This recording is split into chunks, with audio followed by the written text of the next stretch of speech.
Ce séminaire se veut un lieu d'échange entre les membres du Parlement rwandais et un certain nombre de collègues parlementaires qui viennent en l'occurrence du Cameroun, de Suisse et également avec l'expérience de la France et du Québec pour dialoguer ensemble sur l'importance de l'éthique et de la déontologie dans les parlements.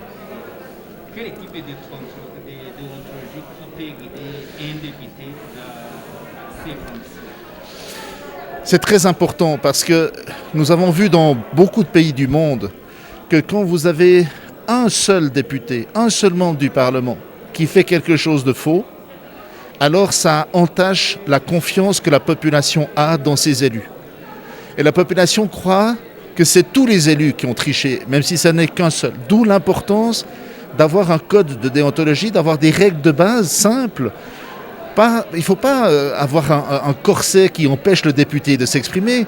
Ça n'est pas le but. Le député doit s'exprimer, le député doit venir avec des idées, avec des propositions.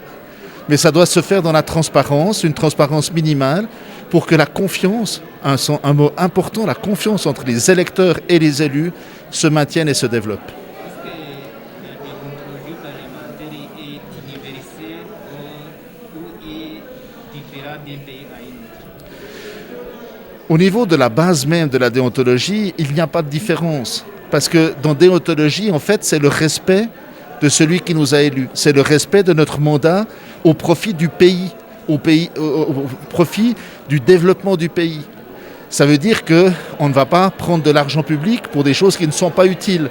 On ne va pas prendre de l'argent public pour des choses qui sont privées. Ça, c'est des questions de base qui se retrouvent dans tous les pays.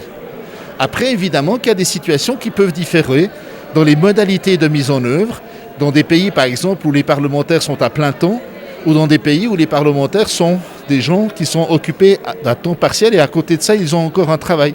On doit adapter les règles, mais les principes de base sont les mêmes. Dans la présentation, il y a là où vous avez mentionné le conflit d'intérêts. Qu'est-ce que ça signifie dans le cadre de la déontologie? Le conflit d'intérêts, c'est surtout quand on cache les choses, quand on ne les dit pas. C'est tout à fait bien qu'un médecin s'exprime sur la santé. Parce que le médecin, il vit tous les jours, il sait ce que c'est, il a été formé pour ça. Mais il doit le dire. Il doit dire, moi qui ai été médecin, ou moi qui suis encore médecin, je vous dis qu'on devrait faire la nouvelle loi sur la santé de cette manière et de cette manière. S'il le dit, c'est transparent et la confiance est là. S'il cache qu'il a travaillé, par exemple, pour une entreprise pharmaceutique et qu'il veut inscrire dans la loi un article que c'est seulement les médicaments de cette entreprise qui seront payés par l'État et qu'il ne le dit pas, à partir de là, on n'est plus dans la déontologie, on n'est plus dans l'éthique.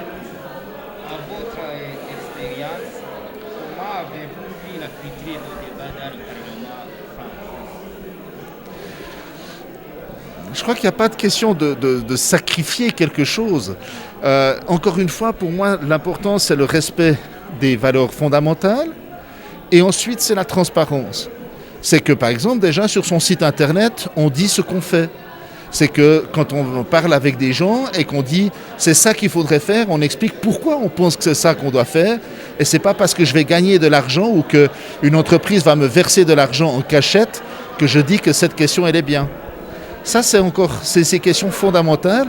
Et là, tous les parlements sont concernés, tous les parlementaires sont concernés. Et je félicite le Parlement du Rwanda de se saisir de cette question, de prendre les devants, pas d'attendre qu'il y ait des problèmes pour chercher des solutions, mais de faire un séminaire sur cette question très importante pour que chaque parlementaire se saisisse lui-même dans sa conscience personnelle de parlementaire. Qu'est-ce que je dois faire, qu'est-ce que je ne dois pas faire.